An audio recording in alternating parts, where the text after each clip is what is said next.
महापालिकेच्या प्रभाग क्रमांक 25 आणि प्रभाग क्रमांक 26 मधून राष्ट्रवादी काँग्रेस पक्षाकडून उमेदवार म्हणून रुपाली पाटील ठोंबरे उमेदवारीच्या रिंगणात होत्या, निवडणुकीच्या रिंगणात होत्या. परंतु मतमोजणीच्या वेळी रुपाली पाटील ठोंबरे यांनी मोठा गोंधळ घातलेला होता आणि जाळीवर चढतानाचा त्यांचा एक व्हिडिओ सुद्धा सोशल मीडियावर मोठ्या प्रमाणामध्ये व्हायरल होतोय. तर काल मतमोजणीच्या वेळी काय घडलेलं होतं, मोठ्या प्रमाणामध्ये गोंधळ घातला होता तुम्ही? मी तुम्हाला परत सांगते, मतमोजणीच्या वेळी मी कोणताही गोंधळ घातला नाही.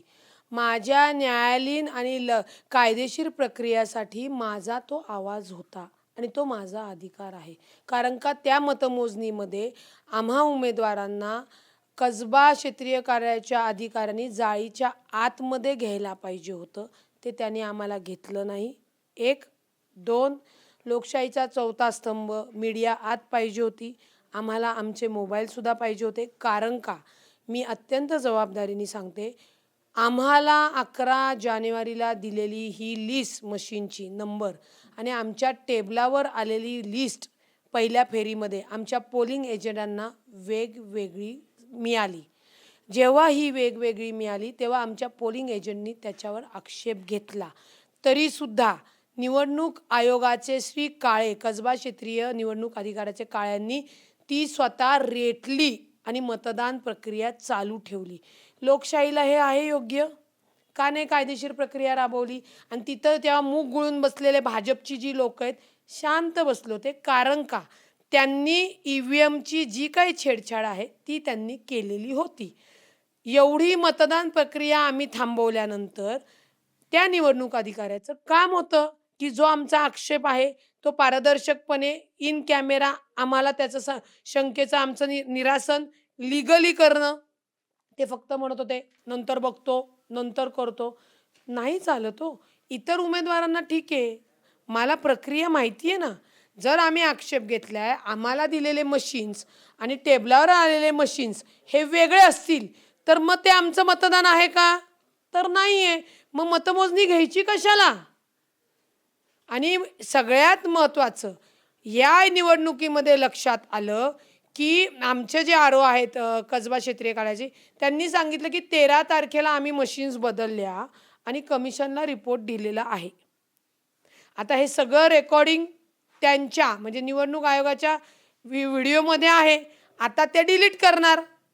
म्हणजे झालं आमच्याकडे कोणताही पुरावा नाही. मग माझ्याकडे पुरावा कोणता पाहिजे? त्यावेळेला मी त्यांना आक्षेप अर्ज जेव्हा दिला, मला फक्त ही सही पाहिजे होती. कारण का हायकोर्टामध्ये तोंडी नाही चालत, भावना चालत नाही कोर्टात, कागदा पुरावे चालतात. आणि त्याचाच त्यांनी गैरफायदा घेऊन स्वतःच्या पदाचा गैरवापर केलेला आहे. आमच्या मशीन्स बदललेल्या आहेत. मी मतदानासाठी तिथं थांबलेलीच नाही आहे. मला सांगा, प्रभाग 25मध्ये शनिवारपेठ महात्मा फुले मंडईमध्ये 73,000 अंदाजे मतदान आहे. 30,000 ब्राह्मण समाज आहे, बाकीचा बहुजन समाज आहे. या लोकांना कामं न करता 400 कसं काय मिळाले? आम्हाला त्यांनी चोरी करताना जे काही आम्हाला आक्षेप सापडले, त्यांची चोरी आम्हाला सापडली म्हणून आम्ही आक्षेप घेतले. आम्हाला हे मिळालं, त्यांना चोरीसुद्धा नीट करता आली नाही. तुम्हाला म्हणजे त्या निवडणूक अधिकाऱ्याला मशीन बदलण्याचा अधिकार कुणी दिला? जर टेक्निकली काही प्रॉब्लेम आला तर त्यांनी सगळे उमेदवार, पोलिंग एजंट बोलून घ्यायला पाहिजे होते. इन कॅमेरा या सगळ्या गोष्टी व्हायला पाहिजे होत्या. तुम्ही इन कॅमेराला का घाबरताय? का तुम्ही कॅमेरा आम्हाला आत नेऊन दिले नाही? पोलिसांनी पण जेव्हा आम्ही आंदोलन करतो तेव्हा पोलीस लगेच वर घेऊन कॅमेरा येतात, काय खरी परिस्थिती आहे ते ऐकायला आणि करायला. मग इथे का नाही राबवते पारदर्शक प्रक्रिया? ही जाणीवपूर्वक मुद्दामून केलेली दिशाभूल आहे. आमचे पोलिंग एजंट हुशार होते म्हणून तर यांचा हा चोर बाजार आम्हाला सापडला. आणि सगळ्यात महत्त्वाचं, मशीन जेव्हा लॉक केली जाते त्याच्या आतमध्ये मेमरी कार्ड असतं, त्यालाही लॉक केलं जातं. ही सगळी लॉक करत असताना तो डेटा आपण मेमरी कार्डने कुठेही ट्रान्सफर करू शकतो आणि कसाही करू शकतो. ही मशीन जिथं ठेवण्यात आली, जिथं आम्हाला न सांगता आमच्या मशीन्स बदलण्यात आल्या, कमिशनला रिपोर्ट पाठवण्यात आला, यांनी कशावरनं फेरफार केला नाही हे मला तुम्ही सांगा ना. का नाही इन कॅमेरा ठेवले यांनी? का नाही ते कॅमेऱ्याचे आम्हाला प्रक्षेपण दिले? त्यांनी कुठलीही गोष्ट पारदर्शक आणि समोर लोक म्हणजे सगळ्या पारदर्शकपणे इन कॅमेरा केलेली नाहीये. 4 भिंतीमध्ये फक्त तो अधिकारी आणि राज्य निवडणूक आयोग कामकाज करू शकत नाही. तुम्हाला सगळे जे उमेदवार निवडणुकीमध्ये प्रक्रियेत आहेत, उमेदवारांचे त्यांचे प्रतिनिधी, त्यांना घ्यावं लागतं, इन कॅमेरा करावं लागतं. आणि याच्यामध्ये भाजप ईव्हीएम तर छेडछाडी करतं. त्याच्यानंतर जे पक्ष आहेत ते विभाजननी विभागले जातात. ती राजकीय समीकरणं वापरतात, पैशाचा वापर करतात, पोलिसांचा सुद्धा गैरवापर करतात. आता मला सांगा, पोलिसांचं काम काय आहे? कायदा सुव्यवस्थेमध्ये ही प्रक्रिया पार पडली पाहिजे. कायद्याचे रक्षक कोण आहेत? कोण आहेत? मी आहे का पोलीस आहे? पोलीस आहेत ना. मग पोलिसांनी निवडणूक आयोगाची वकिली करायची का कायदेशीर प्रक्रिया पार करण्याचं काम करायचं? मला उत्तर द्या. तुम्हीच उत्तर द्या. मला जर ही साधी रिसिव्ह घ्यायला, हे बघा माझ्यात दम आहे, मी नाही घाबरत. माझ्यावर गुन्हा दाखल करायचा ना करा. मी या पोलिसांवर पण गुन्हा दाखल करणार आणि निवडणूक आयोगाच्या अधिकाऱ्यावर पण गुन्हा दाखल करणार आहे. मला ही रिसिव्ह पाहिजे होती की त्यांनी नियमानुसार कोणतीही प्रक्रिया राबवली नाही. त्यांना परस्पर मशीन बदलण्याचा अधिकार नाही. जर त्यांनी जो खुलासा केला की ती 27ची मशीन हे लागली, तीही चूक तुम्हाला नाही करण्याचा संबंध येत नाही. तुम्ही प्रत्येक पानावर आम्हाला सही दिलेली आहे. ही त्यांनी पळवाट काढलेली आहे. प्रभाग 25 मशीन सही शिक्का, प्रभाग 25 मशीन सही शिक्का. कुठनं आली 27ची? खोटं बोलतायत रेटून ते.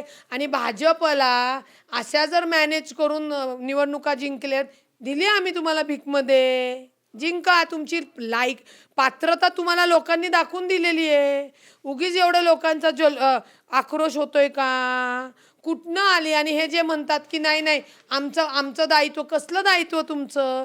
आणि आम्ही मतदारांना का दोष देऊ? मतदारांनी ज्या मशीनमध्ये मतदान दिलं तेच मशीन यांनी बदलल्यानंतर आम्ही मतदारांना बोलायचं का? भाजपला सांगा बाद झालं ते खेळणं करणं. तुम्ही खरे एका बापाची औलाद असाल ना, पारदर्शक निवडणूक आत्ता करून दाखवा, बघू इन कॅमेरा. आणि मग ते काय करतात ना, पैलवानासारखं काय ते असं असं ते कायदेशीर पद्धतीने करून दाखवा. हे असं असं करायला अशी तोडमोड करून बेकायदेशीर करून नाही चालत. दाखवा ना, तुम्ही आहात ना सच्चे. तर तुम्ही ही जी प्रक्रिया आहे, ही जी प्रक्रिया ऑन कॅमेरा, इन कॅमेरा पारदर्शकपणे करून दाखवा. आम्ही का मतदारांना बोलू? हा मतदारांचा कौल नाहीये. हे भाजपनी जी काही रचना त्यांची रणनीती आखली त्याच्यामध्ये ईव्हीएम छेडछाडी आहे, बेकायदेशीर रणनीती आहे त्यांची. लोकांमधनं या ना निवडून. निवडणूक कशासाठी असते? लोकांमधनं निवडून येण्यासाठी असते. ताई, अनेकदा ईव्हीएम मशीनवरती आक्षेप घेण्यात आलेला आहे, परंतु छेडछाडी झाली हे अद्यापही सिद्ध झालेलं नाही. एक लक्षात घ्या, छेडछाडी झाली हे सिद्ध नाही आलं, ती मत चोरीचा विषय होता. आता खरा विषय तुम्हाला सांगते. आपला मोबाईल आहे, मोबाईलमध्ये मेमरी कार्ड आहे. मेमरी कार्ड आपण दुसऱ्या मशीनमध्ये टाकल्यावर तो डेटा ट्रान्सफर होतो का नाही होत? तुम्ही सांगा ना. आता तुम्ही लोकशाहीचा चौथा स्तंभ, कायदेशीर काहीतरी तुम्ही शिकले सवरलेले आहात, कळत असेल, होतं का नाही होत डेटा ट्रान्सफर? त्या मशीनेला आतमध्ये चिप आहे, त्याला सील लावतात, बरोबर? त्याच्यानंतर मशीनला सील लावतात. ही सील लावलेली मशीन ज्या स्ट्रॉंग रूममध्ये ठेवलेली असती तिथं इन कॅमेरा पाहिजे. ही सगळी प्रोसेस इन कॅमेरा पाहिजे. आमचा प्रभाग 25चा अधिकारी परस्पर स्वतः मशीन्स कशा बदलतो आम्हाला न सांगता? मग आम्हाला न सांगता बदललेल्या मशीनमध्ये छेडछाडी ईव्हीएममध्ये झाली. तो डेटा त्यांनी जी मेमरी कार्ड आहे, मशीनचा जो काही मतदान झालेला आहे तो मेमरी कार्ड न लावता यांनी जे 300 300 400 मतदान सेट केलेला आहे तो तिथं लावलेला आहे. अजून काय टेक्निकली मी तुम्हाला सांगू? हे टेक्निक आत्ताच्या निवडणुकीमध्ये समोर आलेलं आहे. तुम्ही लक्षात घ्या. आधी काय लोक म्हणत होते, ईव्हीएम मॅनेज बटन दाबलं तर कमळाला मतदान जातं. नाही, मेमरी डेटा आणि हिटलरशाही पद्धतीने जी निवडणूक हाताळतात त्याची टेक्निक आहे. आता जेव्हा एखादं मशीन डेमो दाखवला, तिथं ते मशीन आणलं, तीच मशीन तिथं आली असं आपण समजू. टेक्निकली प्रॉब्लेम झाला, डिस्प्लेला मशीन नाहीये. ओपन होत नाहीये. आता मग ते मशीन कसं काय तुम्ही चालू करणार? तर ते काय करतात, दुसरी मशीन आणतात. ती पूर्ण नील आहे ही दाखवतात. त्याच्यामध्ये मशीन कट केल्यानंतरच कळतं ओपन होतीये की नाही. आतला डेटा जो चिप आहे त्यालाही एक लॉक असतं. ते सगळ्यांसमोर तोडतात. ते तोडून दुसऱ्या मशीनला लावतात आणि ती जो डेटा त्याच्यामध्ये आहे, ज्या मशीन डिस्प्लेवर जुन्या दिसत नाही, त्या नवीन मशीनवर दिसतो. याचा अर्थ तो डाटा ट्रान्सफर होतोय. मग तो डाटा ट्रान्सफर होत नाही त्याच्यासाठी BJPने कायदेशीर आणि पारदर्शक प्रक्रिया राबवणं गरजेचं आहे. तीच तर ती राबवत नाहीये. मेन मेक इथं आहे हो. आता हा सगळा जो प्रकार घडलेला आहे या विरोधात तुम्ही न्यायालयात जाणार आहात? हो, मी हायकोर्टात प्रभाग, कसबा, विश्रामबाग क्षेत्रीय कार्यालयाच्या अधिकाऱ्याने नियमानुसार कोणतीही प्रक्रिया राबवली नाही. मशीन बदललेले आहेत. मग मला सांगा त्या मशीन बदललेल्याचा निकाल मी का घेऊ? मी जर फार अत्यंत तुमच्या ट्रोलर्स आणि अत्यंत चांगल्यापणाने म्हणलं की मी निकाल स्वीकारलाय, मी निकाल स्वीकारलाच नाहीये. मी दुसऱ्याच फेरीला तिथनं बाहेर आलेली. ज्या मशीन्स आम्हाला देण्यात आल्या होत्या, ज्या ऑन रेकॉर्ड होत्या, त्या जर त्या टेबलावर आलेल्या नाहीयेत, तर ते मतदान ग्राह्य कसं ठरेल? आणि हे भाजपवाले निर्लज्ज आहेत, लाजा नाहीयेत. स्वतःला जाहीर करून घेतलं, घ्या. आम्हाला काही फरक पडत नाही. आम्ही लोकांच्या मनात जिंकलेलो आहेत, लोकांच्या कार्यात जिंकलेलो आहोत. आणि आम्ही का रडू? का रडू आम्ही? आम्ही काम करणारी लोक आहेत. अरे तुम्ही भंगार लोक आहात की जे सगळ्या निवडणूक हॅक करून, हस्तक्षेप करून, सामदाम दंड पैशाचा वापर करून मी राजकीय समीकरणं, एखादा उमेदवार उभा करणं, त्याची मतं घेणं, हे मी ॲग्री करील. पण हे लोकांनी दिलेलं मतदान डायरेक्ट तुम्ही नाकारताय आणि स्वतःला जिंकलेले म्हणून ग्राह्य करतात, हे आम्ही नाही स्वीकारू शकत. म्हणजे तुम्ही लक्षात घ्या की एका प्रभागामध्ये एक दुसरा उमेदवार उभा केला, लोक त्याला मानत असतील तर ती त्याला मतदान देतील. ते डिवायडेशन झालं तर आम्ही समजू शकू. परंतु जी मतदान केलं तीच मशीन तुम्ही बदलताय आणि ती बदलता येतात. आत्तापर्यंत कुणी सिद्ध जरी केलं नाही तरी हा सगळा खेळ चिपचा आहे. आणि ती चिप बदलण्यासाठी जो कायदेशीर प्रक्रिया पारदर्शक पाहिजे, इन कॅमेरा पाहिजे, तिथं तुम्ही लोकशाहीचा चौथा स्तंभ का नाही आत पाहिजे? कसबा मतदारसंघातल्या निवडणूक अधिकाऱ्यांनी उमेदवारींना जाळीच्या आतमध्ये का नाही घेतलं? का का नाकारलं? कुणी तुमचं कोण होतं? आका कोण आहे तुमचा? ज्यांना जिंकून द्यायचा तेच आका आहेत ना. म्हणून प्रभाग 25 आणि प्रभाग 27 BJPचं पॅनल आलेलं आहे. तुम्ही नीट लक्षात घ्या. हारलं म्हणून ओरडत नाहीये. म्हातारी मेल्याचं दुःख नाही, काळ सोपवतोय. तुम्ही लोकशाहीचा गळा दाबताय आणि तुम्ही त्या मेमरी चिपवरनं आम्हाला न सांगता आमच्या मशीन्स बदलून जर तुम्ही जर खरे असता तर तुम्ही इन कॅमेरा ह्या सगळ्या गोष्टी आखोदेखा केल्या असत्या. तुम्ही निवडणूक अधिकारी का घाबरतो आणि का नकार देतो? तुमचं कामच आहे पारदर्शक पद्धतीने लोकमताचा सन्मान करून निवडणूक झाली पाहिजे. का नाकारताय तुम्ही? चला, तुमच्यात हिंमत आहे ना, आजही आमची पुन्हा प्रभाग 25 आणि 27ची आहे ते उमेदवार घेऊन निवडणूक लावा आणि इन कॅमेरामध्ये पुन्हा मतदारांचा कौल घ्या. इन कॅमेरा घ्या. तुम्ही नाही ना केली काही चूक, घ्या. नाही घेऊ शकत कारण का काळा बाजार केलेला आहे आणि त्याचे पुरावे राहू नये म्हणून इन कॅमेरा नको, कॅमेरे नको. पोलिसांना हाताशी घ्यायचं. पोलिसांना पण लाज वाटली पाहिजे. तुम्ही कायद्याचं रक्षक आहात. तुम्ही बेकायदेशीर गुन्हेगारांना वाव देताय, ही गुन्हेगारीच झाली. तुम्ही काय दुसऱ्या गुन्हेगारांना करतात? ते खून करतात, ते मारामारी करतात, ते गुन्हेगार आहेत. तर तुम्ही मतचोरचे गुन्हेगार आहेत.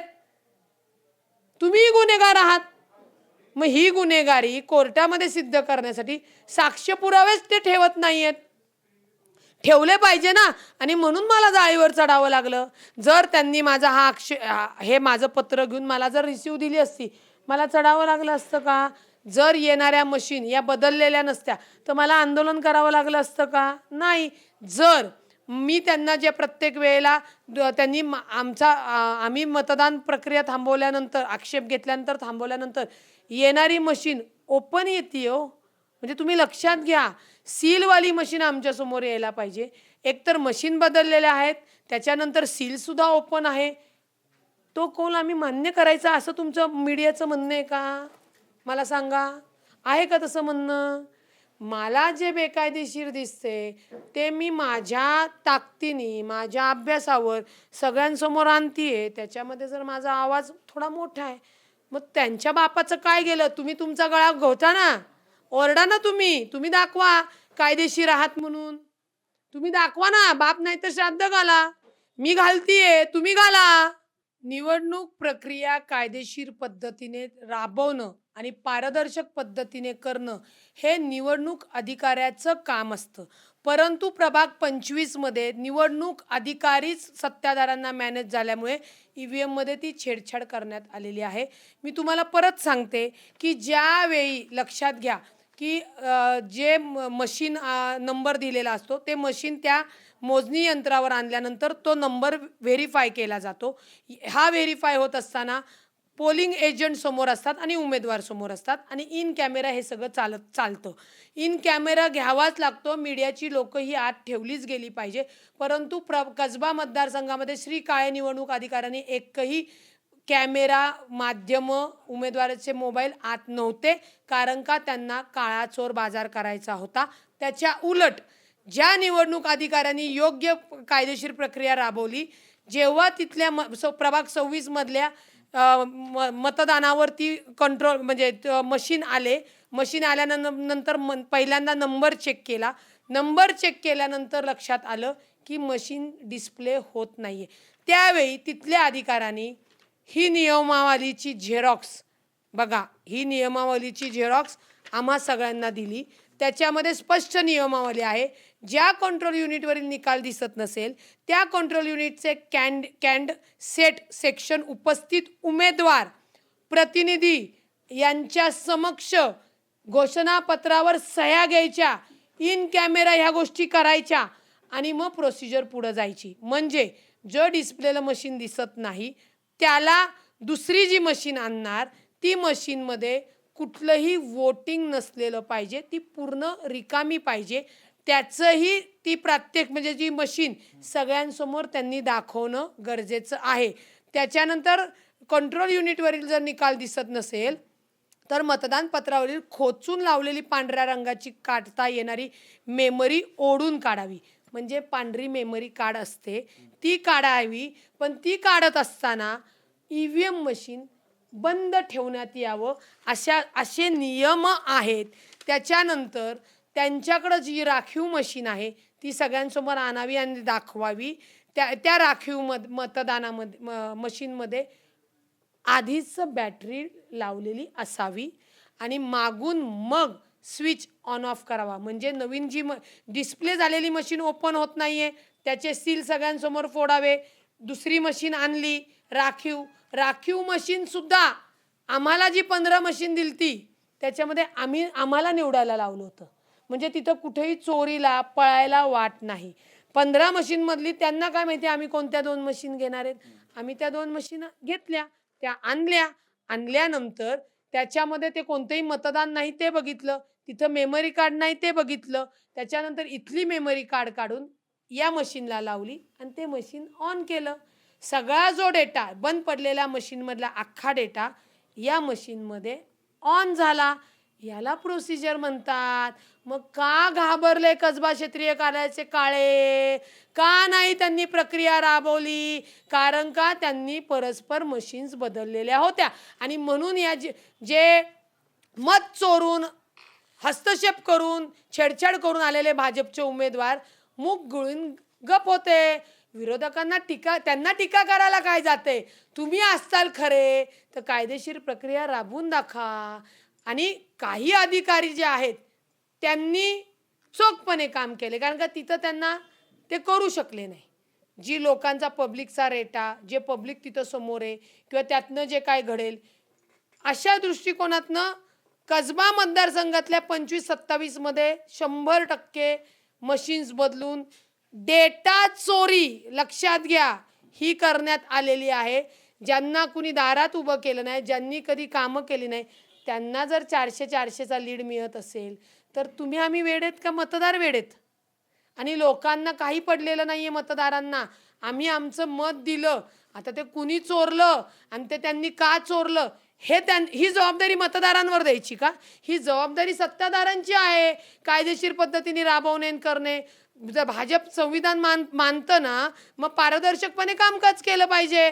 बाप दाखवा नाही तर श्राद्ध करा. बोलीचा भात आणि बोलीची कडी आम्हाला सांगू नका तुम्ही. कायदेशीर पद्धतीने आजही तुम्ही परत तेच उमेदवार घ्या, इन कॅमेरा सगळी प्रोसिजर राबवा आणि दाखवा तुम्ही निवडून आलेत. राजकारण सोडून देईल रुपाली पाटील ठोंबरे, वकिली पण सोडून देईल, वकिली सुद्धा सोडून देईल. तुम्ही करून दाखवावं. भाजप काय करते, छेडछाड करून त्याचे पुरावेच ठेवत नाहीये आणि ते पुरावे घेण्यासाठी मला वर चढावं लागलं. हे तुम्ही लक्षात घ्या. ही सत्यता आहे आणि बटनाचा खेळ नाहीये. हा मशीनच्या मेमरी कार्डचा खेळ आहे, डाटा ट्रान्सफरचा खेळ आहे, राखीव मशीनचा खेळ आहे आणि त्याच्यासाठी त्याच्यावर लक्ष ठेवण्यासाठी इन कॅमेरा हे सगळं होणं गरजेचं होतं. तर तो अधिकारी सक्षम आहे हे कळतं. तो इन कॅमेरा घेत नाहीये, तो त्याचा रेटा रेटतोय. याचाच अर्थ त्यांनी याच्यामध्ये छेडछाड करून सत्ताधाऱ्यांच्या हाताशी हात धरून बेकायदेशीर प्रक्रिया राबवलेली आहे. निवडणूक अधिकाऱ्यांनी बेकायदेशीर प्रक्रिया राबवली म्हणून मेहरबान कोर्टामध्ये, हायकोर्टामध्ये त्याचं रीट दाखल होणार आणि त्या पद्धतीने त्यांच्यावरती कारवाई करणार. तिथेही आम्ही कायदेशीरच कारवाईची मागणी करतोय. तिथं भावना चालत नाही आणि फक्त ही कायदेशीर कागदपत्र मला त्या आरोनी द्यायला पाहिजे. म्हणून मी माझ्या ताकदीचा, माझ्या अक्कलेचा, माझ्या आक्रमकपणाचा किंवा माझ्यावर 100 जरी गुन्हे दाखल केले तरी या कायद्यासाठी मला तो कायदा मोडावा लागला. पुन्हा सांगते, म्हातारी मेल्याचं दुःख नाही, काळ सोकवतो. त्याच्यामुळे मी जे काही गोष्टी केलेल्या आहेत ते माझे कायदेशीर पुरावे मिळण्यासाठी केलेत आणि त्यांनी जे काही भाजप आणि कसबा निवडणूक अधिकाराच्या अधिकाऱ्यांनी जे काही केलेले आहेत त्यांनी बेकायदेशीर प्रक्रिया राबवून त्याचे पुरावे कुणाला मिळू नये याच्यासाठी केलेले प्रकार आहेत. तिथे BJP वाले का बरं? का तुम्ही लोकांची कामं करणार नाही, शांत बसणार, हे EVM मध्ये छेडछाड करणार? हारलो तर हारलो, गेममध्ये हारतात, निवडणुकीमध्ये हारलो. आम्ही मनाने हारणारी लोक नाही आहेत. आम्ही लोकांच्या मनावर राज्य करणारे आहोत. आणि आजही मी सांगते, प्रभाग 25 आणि 26 मधल्या मतदार बंधू भगिनींनो, मी कालही तुमच्यासाठी होते, आजही आहे आणि पुढेही राहणार. कुणीही असले येऊ द्या, बेकायदेशीरपणे मतं पळून नेणारी टोळी जरी आली तरी कुणाच्या बापाला आम्ही घाबरत नाही. आम्ही संविधान मानतो आणि सत्तेवर असल्याचा सुयोग्य वापर करण्याची सद्बुद्धी आणि संस्कार आमच्याकडे आहेत, ते भाजपकडे नाही आहेत. एवढंच लक्षात ठेवा. निवडणुकीत जी प्रक्रिया राबवली गेली त्या प्रक्रियेविरोधात मी उच्च न्यायालयामध्ये दाद मागणार आहे असं रुपाली पाटील ठोंबरे यांनी सांगितलेलं आहे. व्हिडिओ जर्नलिस्ट अमित भागवतसह राजरत्न जोंधळे, टॉप न्यूज मराठी, पुणे.